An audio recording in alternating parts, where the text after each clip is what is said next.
à tous, ça me fait plaisir de pouvoir partager ces instants, ces moments de réflexion avec vous. Je débute cette réflexion avec vous sur la gouvernance mondiale de l'eau, avec quelques éléments vers l'avènement d'une possible crise de l'eau pour débuter ce webinaire. Donc, quelques éléments de réflexion simplement. Il s'agit pour moi de mettre la table pour la suite de la présentation et Daniel qui va vous présenter les conclusions de ces travaux de recherche. Donc, d'abord, souligner qu'il y a de très grandes inégalités dans le monde dans l'accès à l'eau. Alors, on pense par exemple à l'eau potable, à bien différencier de l'eau douce. Donc, l'eau potable, c'est de l'eau qui a été prélevée, traitée ou pas d'ailleurs, ensuite distribuée par les réseaux d'aqueducs publics ou la distribution dans les quartiers à la population. Donc, dans cette figure, on voit l'évolution région par région entre 1990 et 2015 de l'offre d'eau domestique. Donc, quel est le pourcentage de la population qui bénéficie d'un accès à l'eau potable? On voit qu'il y a eu effectivement des progrès partout, assez substantiels dans certaines régions, plus lents dans d'autres, mais qu'il y a des régions où l'inégalité dans l'accès à l'eau potable demeure une préoccupation majeure. Alors là, en plus, c'est l'accès à l'eau potable, mais je ne vous présente pas les chiffres pour le traitement des eaux usées, qui est trop souvent négligé par les pouvoirs publics et où les chiffres sont encore nettement à améliorer. Donc, effectivement, des régions dans le monde où l'accès à l'eau potable demeure une préoccupation majeure, un problème de santé publique, avec de gros investissements encore à consentir, notamment en Afrique subsaharienne. On voit ici aussi ce qu'on appelle le stress hydrique, c'est-à-dire la tension qui s'exerce sur les écosystèmes pour satisfaire les besoins humains. Donc, que ce soit pour satisfaire les besoins économiques ou sociaux, les sociétés vont aller chercher de l'eau, ce qu'on appelle le prélèvement dans les ressources disponibles, donc que ce soit les eaux de surface ou les eaux souterraines. Et la proportion de l'eau qui est présente dans un territoire donné, qui est prélevée pour les besoins humains, constitue le pourcentage de prélèvement. Et les hydrologues estiment qu'au-delà de 20, 30, 40% de prélèvement, on commence à avoir de sérieuses tensions sur la ressource. Alors, on voit ici sur la carte de 1995 que, sans surprise, les régions où on relève une certaine tension sur la ressource, c'est l'Afrique du Nord, le Proche-Orient, dans une moindre mesure en Asie centrale, dans le sous-continent indien. Les projections pour 2025 soulignent qu'effectivement, les zones où on connaît une vive tension vont s'étendre, l'ensemble de l'Afrique du Nord, l'Afrique du Sud, l'Asie centrale, le sous-continent indien, malgré la présence de la mousson. Et puis, ça va apparaître dans des régions qui, jusqu'à présent, ne connaissaient pas vraiment de stress hydrique, comme l'ensemble du territoire chinois ou des États-Unis, un petit peu de manière plus générale en Afrique. On voit cette carte un petit peu plus précise, donc les prévisions pour le stress hydrique pour 2030, avec une cartographie un peu plus précise par région.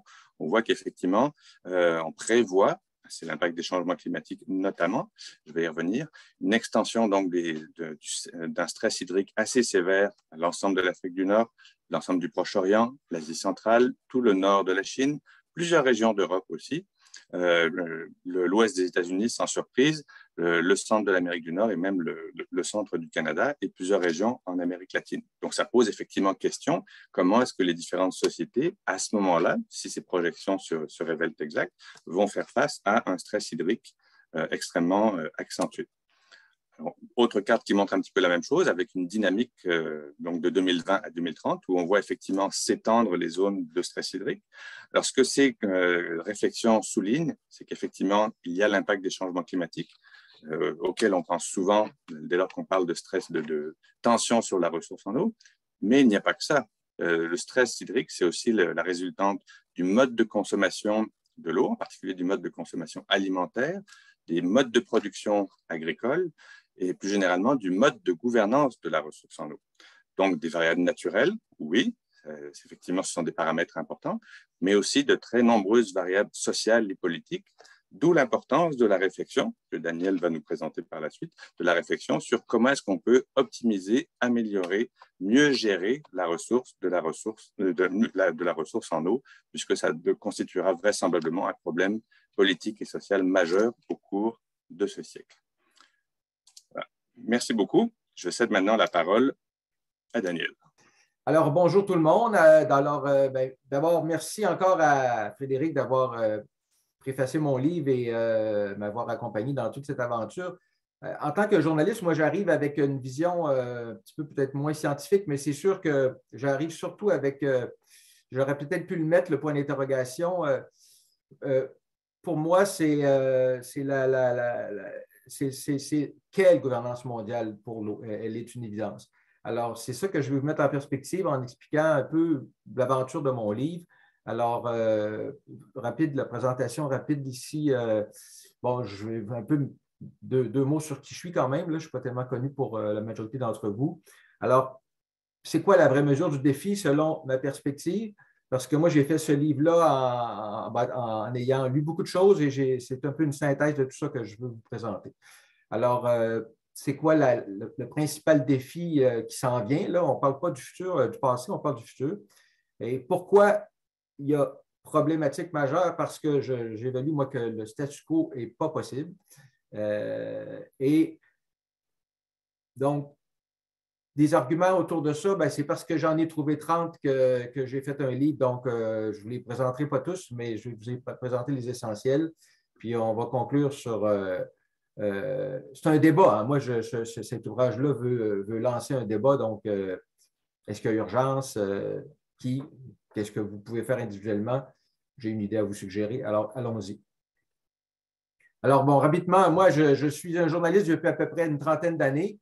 Je suis allé à Rio en 92. Je suis allé faire du terrain dans le domaine de l'eau à Dakar et c'est là que je suis devenu journaliste aussi. Et là, j'arrive de Glasgow où il y avait un peu des choses qui parlaient de l'eau. À Glasgow, j'entends la COP26. Alors, donc c'est un peu ça. Là, je suis un journaliste qui a énormément consacré temps à l'eau. Et à force de lire et tout ça, j'en ai tiré la conclusion que ça valait la peine de faire une synthèse de ce que j'avais acquis comme note, dans le fond, tout. Alors, j'en ai fait un livre. Alors, c'est le livre essentiellement que j'essaie de vous apporter là, pour nourrir le débat. Alors, la mesure du défi. Alors, écoutez, moi, ma perspective, c'est que la gouvernance de l'eau, surtout mondiale, on n'en parle pas beaucoup. C'est presque un tabou. Ce qui m'avait beaucoup aiguillé il y a environ 4 ans, c'est un haut fonctionnaire des Nations unies de la FAO qui était à Québec et que j'avais interviewé sur le sujet de la gouvernance mondiale de l'eau. Et il m'avait carrément dit, regardez, c'est écrit en guillemets, là, la gouvernance mondiale de l'eau est un sujet tabou à la FAO. Bon, alors quand la FAO, qui a la responsabilité de l'agriculture, ne veut pas parler de ce sujet-là, ça veut dire que, bon. Et encore à Glasgow, au mois de novembre, j'ai observé là-bas que des fonctionnaires du pavillon de l'eau me disaient qu'ils essayaient d'intégrer le mot eau dans la déclaration et ils avaient de la misère. C'était la première fois qu'il y avait un pavillon de l'eau à Glasgow. Vous voyez, il y a comme un malaise. En tout cas, moi, je constate que quand on veut parler de gouvernance mondiale de l'eau, même trouver des livres qui parlent de ça avec précision, je n'en trouve pas facilement. On en parle indirectement, mais on ne parle jamais de gérer la planète globalement par rapport à l'enjeu eau. Et moi, c'est là-dessus que je mets l'emphase. Mais le gros du problème, évidemment, l'eau sert à toutes sortes de choses, mais bon, ce que je veux surtout montrer ici, c'est que l'essentiel encore de l'eau sur la Terre est utilisé pour l'agriculture et pour nourrir l'humanité. Les 2 tiers de l'eau sont encore utilisés pour produire de la nourriture. Alors, et il y a des inadéquations entre où les précipitations tombent, c'est ce qui est écrit géographie des précipitations versus géographie des populations. Les humains ne sont pas toujours à la bonne place par rapport à où l'eau est. Donc, tout ça pour dire que par rapport à l'enjeu de la gouvernance de l'eau, il faut élever le débat. On en parle, dans ma perspective, on n'en parle pas au niveau où on doit commencer à trouver des solutions pour ce qui va nous tomber sur la tête bientôt. Alors justement, pourquoi c'est une mission, pourquoi le statu quo actuel des États et des organisations internationales, tant qu'à moi, est impossible à maintenir et qu'il faut réfléchir tout de suite pour l'améliorer parce que les crises vont se succéder? Bien, écoutez, c'est partout. Moi, je ne vois qu'une multiplication des raretés en eau sur la planète que je qualifie de multi-assoiffée. Et pas juste les humains, là, la planète en elle-même, toute la biosphère s'assoiffe de plus en plus, on le voit partout. Nos industries, le monde industriel a soif, l'agriculture, je viens d'en faire mention, ça assoiffe ça aussi. Ben, alors, évidemment que nous, les humains, on le voit là, avec la Corne de l'Afrique actuellement, là, des millions de gens qui sont en carence de nourriture et d'eau. Alors, c'est la multiplication de ces crises-là et de ces raretés qui s'en viennent qui, tant qu'à moi, nous demandent de trouver des solutions. Je ne les ai pas, les solutions. Là, je lance le débat. Donc, j'en ai fait mention tantôt. C'est après être rendu à 30 arguments, je faisais des lectures et je me disais, bon, gouvernance mondiale de l'eau, j'arrivais tout le temps à trouver des arguments pour en parler. Puis, quand j'ai atteint 30, je me suis dit, ben, il y a de quoi faire un livre. Donc, c'est ça. Donc, mon objectif ici, c'est de vous les résumer, là, mais je ne vais pas, comme je vous dis, la majorité sont des arguments politiques et géopolitiques. Et il y en a quelques-uns qui sont des faits contextuels, là, mais ce n'est pas ici comme ça que je vais vous les présenter parce que je ne veux pas faire le tour des 30. Donc, sur les 30, il y en a 3 qui, on pourrait dire, l'enjeu de gouvernance, c'est nourrir toute l'humanité. Alors, c'est sûr qu'avec nourrir la planète, c'est une chose, mais l'argument que je trouvais le fun de vous développer ici, c'est celui dont on parle pas souvent, c'est l'enjeu de l'eau virtuelle. Alors, il y a des pays, il y a des territoires, le Québec notamment est très bien positionné pour pouvoir utiliser l'eau virtuelle. Et donc, si on pourrait structurer mieux le développement de cette capacité-là économique, donc, moi, j'en fais un argument intéressant. Bon, je ne développerai pas ici la définition de l'eau virtuelle. Je parle à des gens quand même qui connaissent un peu le domaine, là. Alors, ensuite, il y a des arguments dans le sens d'éduquer, sensibiliser, mieux informer, mieux alerter les populations. Bon, j'en ai trouvé 4 là-dessus. Je les ai mis, les 4 ici, là. Anecdote intéressante, hein? Le rapport Brundtland dans le premier sommet de la Terre, il y avait une demi-page qui parlait de l'eau sur 383. Alors, vous voyez, c'est un débat relativement récent, l'enjeu de l'eau. Alors, imaginez sa gouvernance à un niveau global. Mais j'imagine que Frédéric ici sera d'accord avec moi. Je trouve qu'il faudrait travailler à universaliser la notion et la pratique des bassins versants, de la gestion par bassin versant. Ce n'est pas partout que c'est employé et c'est une bonne méthode de gestion. Bon, alors, c'est un bloc d'arguments. Ensuite, bon, il y avait des arguments sur mobiliser et bien coordonner les efforts. Alors, on les voit poindre, là. Il y a des États ou au niveau régionaux, dans certaines régions, ou des groupes d'États qu'on pourra qualifier de défaillants. Bon, on le voit là avec l'Éthiopie, la problématique militaire et tout. Alors, qu'est-ce qu'on va... comment les organisations internationales doivent répondre à ça? On le voit, il y a des... Non, j'aurais dû débloquer mon téléphone. Ensuite, on le voit aussi sur les grandes migrations à venir. Ils vont qu'augmenter les problématiques de réfugiés. Alors, comment la gouvernance mondiale peut être améliorée pour ça? Parce qu'actuellement, quand on a des crises, on les voit arriver, puis on n'est pas toujours fiers de ce que ça donne comme résultat. Les seuils de tension, alors on en voit poindre partout. Vous voyez, c'est coordonner, améliorer le système actuel. Ensuite, ici, ouais, bien coordonné. Bon, là, je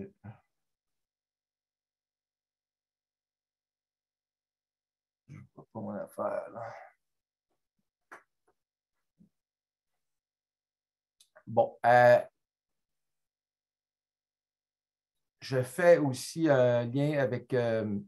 OK, non, oui, ici, ça c'est les aspects militaires, c'est ça. J'ai quand même... on dit souvent les guerres de l'eau, c'est impossible. J'ai cumulé 13 arguments sur les 30 qui sont dans ce sens-là, les risques de guerre de l'eau. Je vais vous montrer une image tout à l'heure.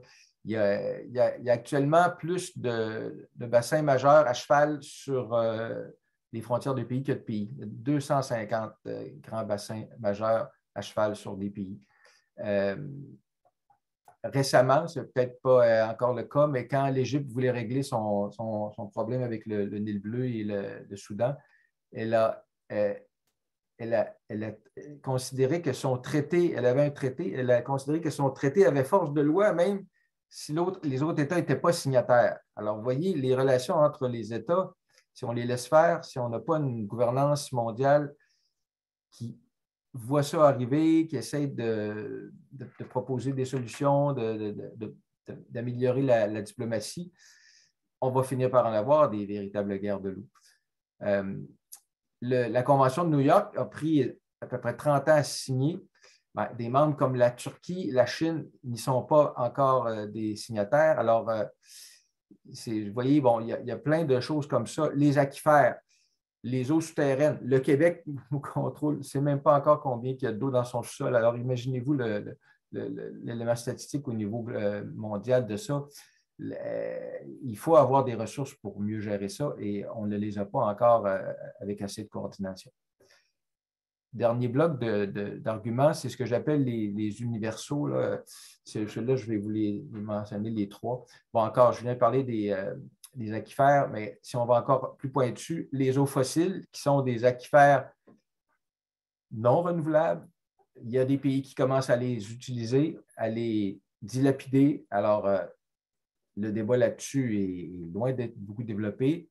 Alors, est-ce qu'on pourrait constitutionnaliser la gestion de ces eaux-là? Est-ce qu'on peut faire des traités spécifiques comme on a fait avec l'Antarctique? Bon, alors, l'enjeu des eaux fossiles, ça va nous tomber dessus rapidement. Moins probablement que le deuxième que j'écris ici. On arrive maintenant au niveau technologique dans un monde où on est capable, où des pays, puis plus qu'on le pense, sont capables de faire pleuvoir les nuages. Ça fait déjà plusieurs années que certains pays l'ont fait. Mais la question qui nous vient après, qu'est-ce qui va arriver quand un pays va dire, ben là, si j'appelle ça policier les voleurs de nuages, là, je ne sais pas si j'exagère un peu, mais on va y arriver. Là, à un moment donné, les nations industrielles les plus développées au niveau technologique vont être capables d'aller s'approprier les pluies, le contrôle des nuages. Et alors, ça va nous arriver bientôt, éventuellement, et il faut imaginer une gouvernance en conséquence. L'océan, écoutez, moi, je trouve que les océans sont... dans le livre, je parle de l'océan au singulier. Le Canada vient de dire qu'il était d'accord pour l'exploitation des fonds marins.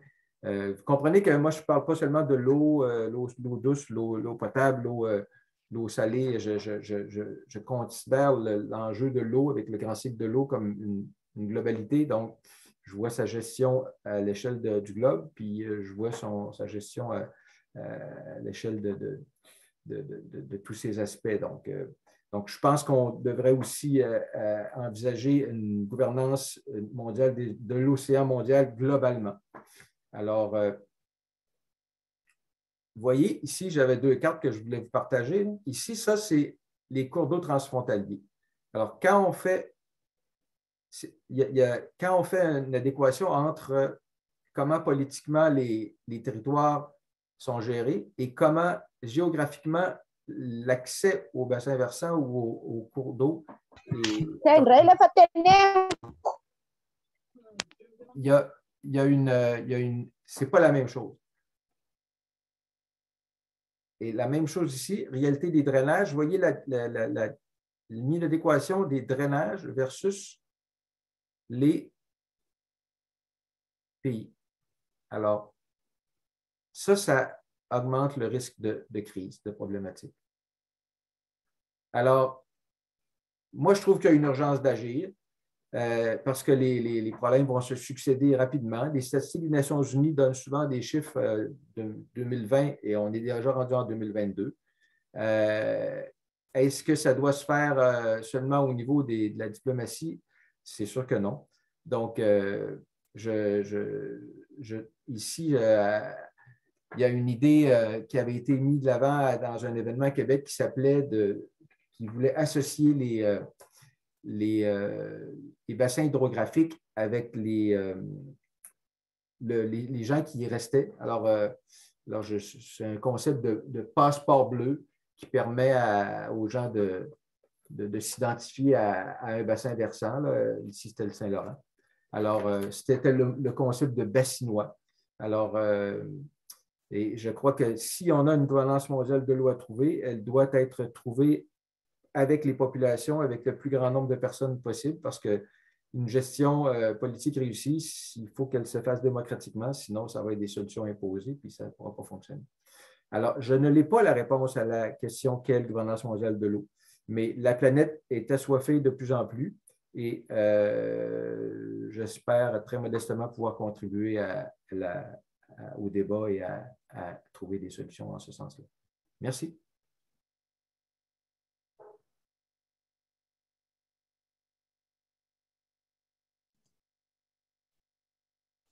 Merci beaucoup, Monsieur Hassan, Monsieur Allard, pour votre présentation, votre temps aujourd'hui. C'est une présentation fort intéressante. C'est maintenant, on peut passer à la période des questions. Alors, si vous en avez, vous pouvez les écrire dans le clavardage. Puis, vous pouvez aussi nous indiquer dans le clavardage votre intention de poser une question à l'oral, puis je vous céderai la parole. Je vais d'abord lire les questions, puis ensuite, je vais inviter nos présentateurs à y répondre. Donc, une première question nous vient de Elissa Bibot, qui demande si les ressources en eau se raréfient, où cette eau va-t-elle? Donc, est-ce qu'elle se perd en s'évaporant? Est-ce que l'un de vous...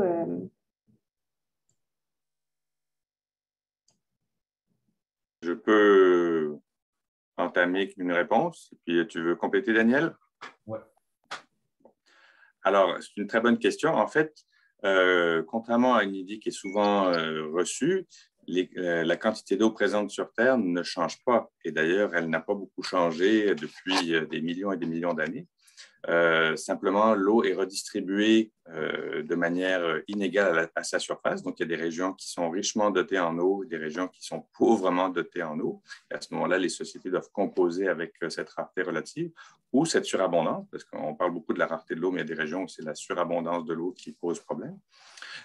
Et la variable des changements climatiques va faire en sorte qu'il n'y aura pas moins d'eau sur Terre. Il y a simplement, ça va encore modifier le rythme, le schéma de la circulation des courants atmosphériques. Et donc, ça va redistribuer l'eau sans doute différemment. Donc, il y a des régions qui connaissaient déjà peut-être une certaine rareté, qui vont recevoir encore moins d'eau. Il y a des régions qui vont recevoir davantage d'eau parce que les changements climatiques vont modifier les mécanismes de circulation atmosphérique. Et ça, donc, ça va poser effectivement des problèmes de gouvernance puisqu'il y a des sociétés qui vont devoir composer avec probablement encore moins d'eau à leur disposition.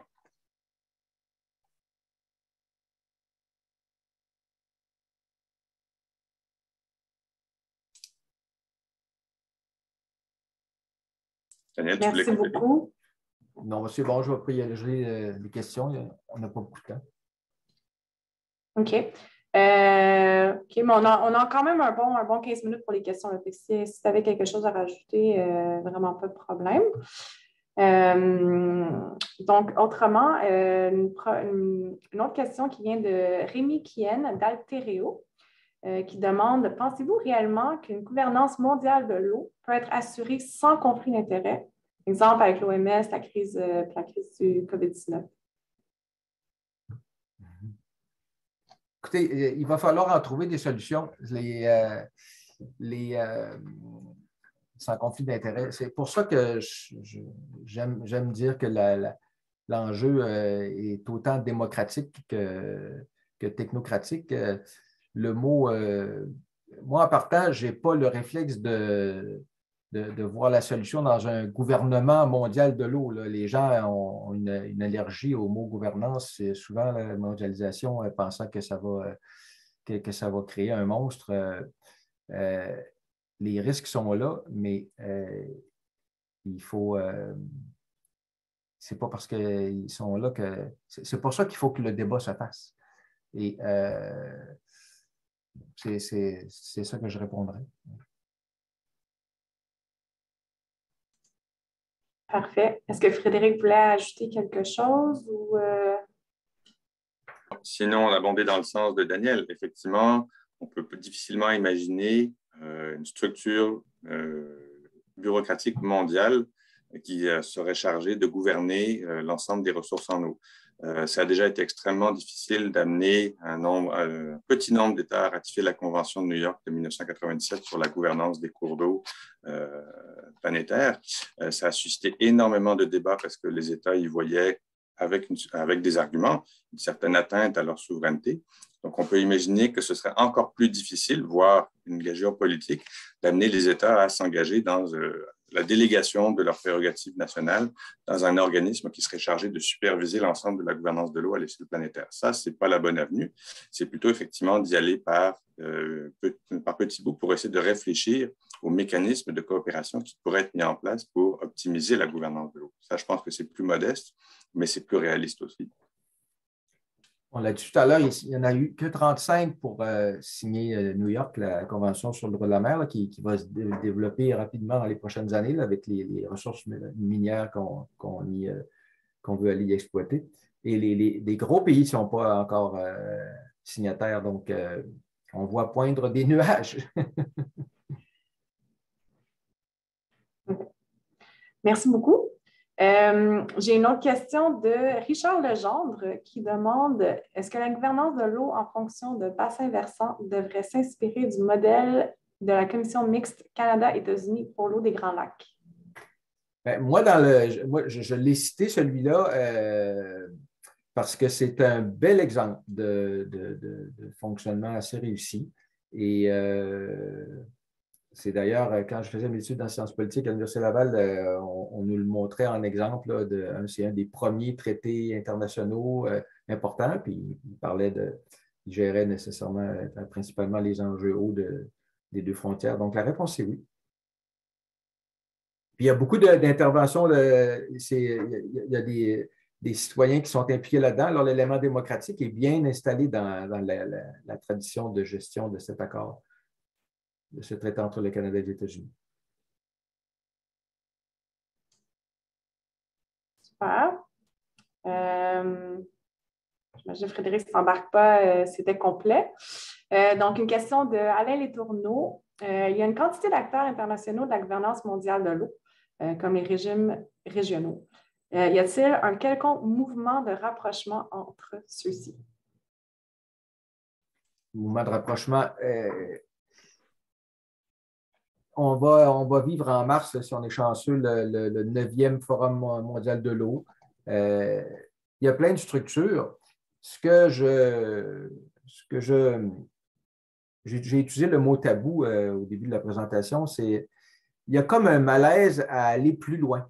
Et je ne pense pas que c'est les acteurs qui manquent, mais il faudrait que, peut-être que je suis sévère en disant qu'il y a un tabou, mais en tout cas, moi, c'est mon rôle comme journaliste là, de lever des questions puis de me poser peut-être des questions plus que moi. Là. Mais c'est fondamental, l'eau. Alors, je peux comprendre que ce n'est pas le fun d'en parler de front, mais il va falloir à un moment donné qu'il y ait des mouvements dans ce sens-là, puis je ne les vois pas arriver. Alors, puis on comprend l'exemple de New York tantôt, ça a pris 35 ans à faire un traité pour essayer de mieux gérer les océans. Puis il n'y a même pas de base territoriale là. L'océan appartient à personne, à tout le monde. Alors, imaginez quand on veut gérer des souverainetés, le sacro-saint principe de souveraineté des pays. Puis là, si on a ça avec des raretés, des problématiques de rareté qui se multiplient. Donc, il faut pousser le débat. C'est ça, moi, que je vise avec le livre, c'est de provoquer le débat parce que les organisations, ça va être le 9e forum. Là. Je vais avoir de voir s'ils vont en parler de la gouvernance mondiale de l'eau directement.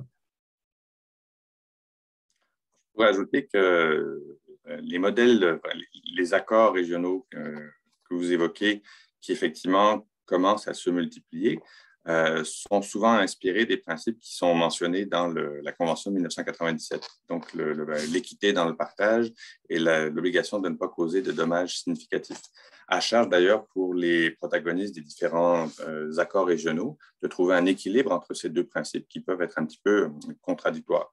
Donc, c'est le verre à moitié vide ou à moitié plein. L'aspect positif, c'est qu'il semble qu'il y ait effectivement un certain mouvement qui soit amorcé dans la gouvernance institutionnelle de certains bassins versants où des pays acceptent de discuter et de signer des accords qui s'inspirent des principes de la Convention de 1997. Ça, c'est le point positif. Le point négatif, c'est on s'aperçoit que parfois, ces accords sont un petit peu des coquilles vides. Dès lors qu'il n'y a pas de confiance entre les États, on peut signer des accords et créer des institutions, mais si on ne s'investit pas dans le bon fonctionnement et dans la construction de la confiance pour essayer de mettre en œuvre les mécanismes pour lesquels on s'est mis d'accord et les accords qu'on a signés, ben, ça ne sert pas à grand-chose. Donc, ça fait tourner la machine bureaucratique. Mais ensuite, il faut que ça donne des résultats. Et pour ça, il faut qu'il y ait effectivement une volonté politique et le désir de construire la confiance. À Glasgow, il y avait une difficulté, une réticence à vouloir inscrire le mot « water », le mot « eau », carrément. Comme on a eu de la misère à mettre le mot « pétrole » dans des COP précédentes. Et bon, c'est pas pour rien que je voulais être à la COP 26 parce que le climat et l'eau, c'est assez relié. Hein? Alors, et comme je vous le dis, c'était la première fois qu'il y avait un pavillon sur l'eau. Alors, vous voyez, il y a une timidité. Peut-être que le mot tabou, c'est trop fort, mais il y a un manque de volonté politique. Puis, quand les grandes crises vont s'accumuler, ben, quand on parle de l'eau, ça devient vite un problème de survie et un problème de fond. Merci beaucoup. On a une autre question de Coralie Lessard-Bolâtre qui demande, on parlait plutôt d'une gouvernance mondiale de l'eau. Le gouvernement du Canada prévoit mettre en place l'Agence canadienne de l'eau pour justement faciliter la collaboration et la gouvernance de l'eau, mais à travers le Canada et entre les régions. Que pensez-vous de cette initiative? Est-ce que c'est réaliste? Peut-être rapidement, j'ai vu ça passer. Oui, c'était dans le dernier budget. Et ce que j'aurais à souligner, c'est que je trouvais ça, vous voyez, c'est un très bel exemple. Le gouvernement annonçait à travers cette initiative-là qu'il allait dédier, je crois que c'était 8 millions de dollars avec justement des zones en Afrique. Alors, vous voyez, en mettant en place son agence, le Canada avait déjà une volonté de ne pas juste penser à lui, de vouloir associer sa gouvernance nationale en partageant son expertise avec une problématique. Dans ce cas-ci, c'était des grands fleuves en Afrique. Alors, c'est ça que j'ai envie de vous partager. J'espère que ça va fonctionner.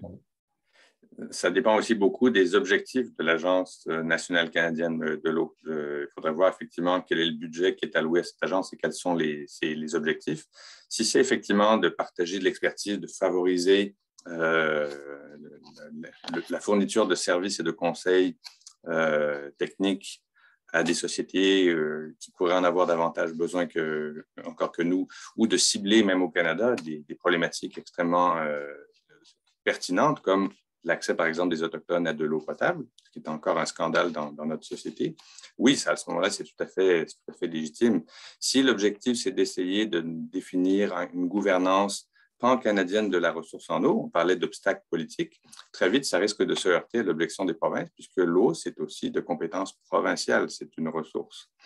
Donc, encore une fois, je souligne à quel point c'est important de définir les objectifs et de voir comment est-ce qu'on peut marier des objectifs qui peuvent être très nobles avec les contingences politiques.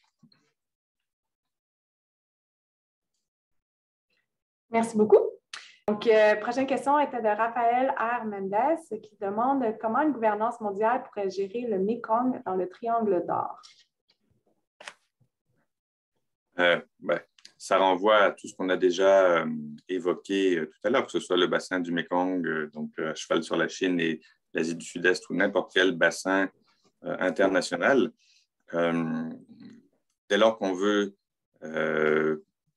s'immiscer dans la gouvernance des différents États qui se partagent ce bassin versant et proposer des mécanismes de partage de la ressource en eau, d'optimisation aussi de la gestion de la qualité. On peut proposer des solutions, mais on risque aussi de se heurter au refus de ces États de collaborer. Imaginez, sur le Mekong, ils n'arrivent déjà pas à trouver eux-mêmes une solution, alors que c'est chez eux. Alors, on voit mal comment proposer de l'extérieur, ça pose aussi la question qui porterait cette proposition de solution. Si, en venant de l'extérieur, on leur dit, ben voilà, nous avons la solution et on pense que ça va être plus efficace que ce que vous avez proposé, que ce que vous avez essayé jusqu'à présent. Donc, il faut se méfier aussi d'un certain paternalisme qui risque à ce moment-là de saper les efforts. Ça renvoie donc à ce qu'on disait tantôt, la complexité de la mise en œuvre d'une gouvernance mondiale, dès lors que ça remet en cause en partie les prérogatives nationales des États, leur désir de défendre leur souveraineté, que ce soit justifié ou pas, ça c'est un autre débat. Parfait. Une autre question de Léla Oulkebous qui dit « Bonjour, je suis doctorante en géographie. J'étudie les enjeux géopolitiques du barrage à la Renaissance sur le Nil et j'aurais une question à ce propos. Est-ce que vous pensez que l'idée de citoyen bassinois peut s'appliquer dans le cas du Nil au regard des tensions historiques actuelles entre les États riverains? Puis aussi, est-ce que vous pourriez revenir sur la notion de passeport bleu? À quelle application concrète cela correspond? » Bon, c'est intéressant, je n'avais pas eu le temps de le dire. Le passeport bleu est développé par une organisation, c'est avec eux que j'étais allé en Afrique, là, le Secrétariat international de l'eau. Et ils l'ont appliqué au Pérou dans les dernières années pour la gestion d'un fleuve. C'est pas grave que je ne me rappelle pas du nom. Mais donc, Secrétariat international de l'eau, Montréal, et ils l'ont appliqué. Ils ont vraiment se sont mis à distribuer des passeports bleus à la population. Il y a eu une opération d'implication de la société civile et ils ont beaucoup amélioré l'enjeu local. Donc, bon, l'Égypte et ses frontières, ce n'est pas le Pérou, vous allez me dire, mais bon. Alors, je peux encourager donc la personne à prendre exemple sur ça. Le bassinois, c'est un concept qui ne demande qu'à être développé parce que c'est ça, ça n'existe même pas ce mot-là en français. Là. Le bassinois, ça a été inventé là, pour donner un sentiment d'appartenance à quelqu'un qui habite un bassin versant. Alors, bon, bassin versant, le bassinois. Alors, répandez la bonne parole, Madame en Afrique.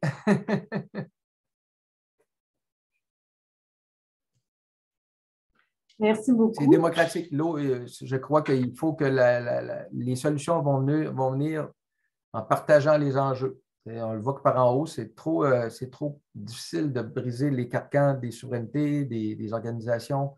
Alors, il faut que ça vienne par en bas. Donc, les solutions vont être démocratiques à la base.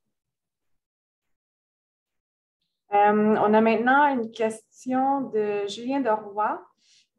Qui demande, bon, nous nous sommes mis d'accord que beaucoup de mobilisations, mécanismes ont été enclenchés, bon, par exemple, conférence de Dublin, Rio, etc., puis le partenariat mondial de l'eau. En quoi, selon vous, les principes de Elinor Ostrom sur la gouvernance des communs pourraient aider dans cette problématique? On y est. C'est tout à fait dans l'exemple c'est du militantisme, c'est brossage d'idées, il faut dépasser les silos, les carcans. C'est pas simple. Hein? Je vois Frédéric rire un peu. Je ne l'ai pas la solution moi non plus. Je me dis juste qu'il ne faut pas attendre de vivre plus de crises. C'est facile de les voir arriver et je suis loin d'avoir été exhaustif. Je suis sûr que j'en ai trouvé 30 des arguments. Je me suis arrêté là. Et j'ai fait le livre, mais il y en a sans doute plus que ça. Alors, oui, les communs, y a-t-il quelque chose de plus commun que l'eau? L'eau, c'est la vie. L'eau, s'il n'y a pas d'eau, on n'est pas plus là, nous les humains, que le reste du vivant sur la Terre. Donc, oui, la réponse, oui. Donc, une question de Pierre Drapeau. Est-ce que nos gouvernements pourraient un jour être plus transparents sur les enjeux de l'eau et des grandes corporations qui s'intéressent à l'eau sur leur territoire respectif? Plus transparent. Là encore, ça dépend des enjeux. la question fait référence aux grandes corporations qui sont effectivement un aspect du problème. Il ne faut pas penser que les problèmes de l'eau à l'échelle mondiale sont le fait des grandes compagnies qui, parfois, effectivement, captent la ressource et puis la revendent en faisant faire la culbute au prix. Donc, l'eau embouteillée, par exemple, qui est revendue 3000 fois son prix de revient, effectivement, ça peut paraître scandaleux et ça l'est parfois, mais ça n'est qu'une des facettes du problème. Souvent, les conflits à propos de l'eau dans le monde, ce n'est pas les compagnies qui les créent, ce sont les gouvernements, ce sont les États. Alors, est-ce que c'est du fait d'un manque de transparence? En tout cas, c'est du fait certainement d'un manque de confiance entre États et du fait qu'on privilégie ce qu'on estime être la souveraineté sur une ressource sur son territoire, alors que précisément, on a du mal à intégrer le fait que l'eau, c'est une ressource par définition mouvante, qui n'est pas fixée dans un territoire, mais qui se déplace à l'échelle d'un bassin versant, qu'elle soit de surface ou souterraine d'ailleurs. Même l'eau souterraine se déplace. Donc, il faut changer effectivement les paradigmes de pensée des gouvernements. Ça renvoie d'ailleurs à ce qu'on disait tout à l'heure, la difficulté qu'on a rencontrée pour la ratification de la Convention de New York. Ça vient précisément de cette difficulté à admettre que l'État n'est pas nécessairement pleinement souverain sur tous les éléments de son territoire, en particulier sur l'eau. Bon, je rajouterais qu'on vient de le vivre avec la demande par rapport à la gestion des eaux captées par les compagnies au Québec. Là, ça se fait relativement bien, mais ça se fait un peu en catimini parce qu'ils ne la payent pas cher, leur eau, puis on en a beaucoup, mais Québec ne connaît pas encore le bilan complet de son inventaire des eaux souterraines. Donc, le gouvernement est mal à l'aise là-dedans aussi. Là. Il veut avoir, avant de se mettre de se dévoiler trop, il va finir son enquête. Merci. Une question de Oumou Kaltoum. Est-ce que les bassins versants dont vous parlez tiennent compte des eaux souterraines? On va laisser le géographe répondre. Alors, ça aussi, c'est une excellente question, puisque la Convention de New York, paradoxalement, elle ne parle que des eaux de surface et pas des eaux souterraines. Ce qui fait que ça n'a pas été inclus, c'est d'abord parce qu'il y a eu un blocage politique. On voulait bien parler, à la limite, à New York, au sein des Nations Unies, d'un accord sur les eaux de surface. Ça a été extrêmement laborieux. Ça a pris au moins 50 ans à négocier cet accord. Et donc, il y a un blocage politique où on n'a pas voulu parler des eaux souterraines. Il y a des tractations qui ont été entreprises, des modèles de traités, mais c'est encore à l'étape des balbutiements et des négociations. Il y a aussi un problème de connaissance, un problème géographique. Les limites des bassins versants de surface ne coïncident pas nécessairement avec les limites des aquifères. Donc, ça, on s'en rend de plus en plus compte. Donc, ça viendra effectivement complexifier la gouvernance. Si on signe un accord pour mettre en place une institution des mécanismes de gouvernance de l'eau sur un territoire qui s'appelle le bassin versant et que les aquifères ne correspondent pas à ces territoires ainsi définis, il faudra trouver d'autres mécanismes pour gouverner les aquifères et trouver des mécanismes pour apparier les institutions de gouvernance des eaux de surface et des institutions de gouvernance des eaux souterraines. Des heures de plaisir de négociation en perspective. Merci beaucoup. Une question de Myriam Bezerga. Les organisations internationales de conservation de l'eau peuvent-elles intervenir en cas de pollution de l'eau, comme dans le cas du projet de gaz de schiste qui menace les nappes phréatiques en Algérie?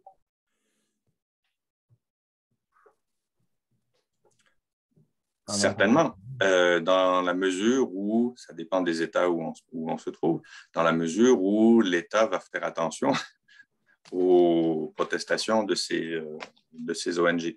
Vous savez que selon la gouvernance des États, il y a des États relativement démocratiques comme chez nous où on va au moins écouter, pas forcément donner suite, mais au moins écouter les doléances des ONG. Et puis il y a des États où on va réprimer la protestation, on ne va même pas écouter. Donc, ça dépend vraiment de l'attitude du gouvernement par rapport à ces organisations qui n'ont pas de pouvoir intrinsèque. C'est vraiment, la gouvernance de l'eau reste au moins des gouvernements des États.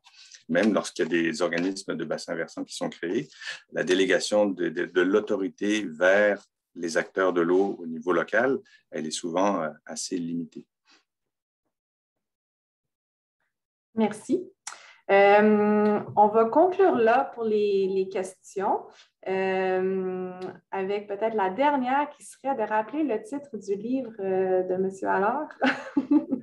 Oui, il est reproduit à la fin du PowerPoint. Là, ça s'appelle « Planète assoiffée, : quelle gouvernance mondiale pour l'eau? » Point d'interrogation. Très important. Merci beaucoup. Il est disponible en format virtuel déjà sur les plateformes. Il est plus facile à trouver en virtuel, en EPUB et en PDF. Là, vous pouvez le trouver facilement. En papier, ben là, c'est moins. Si vous êtes en Afrique, c'est moins facile. Donc, la version virtuelle va être très utile. Merci beaucoup, M. Hassan, M. Allard, pour votre présence et votre temps. Vous avez été très généreux de votre temps. On l'apprécie. Merci à tous pour votre participation. Sur ce, je vous souhaite un très bon après-midi. Merci beaucoup à tous. Merci encore à nos présentateurs. Puis à une prochaine.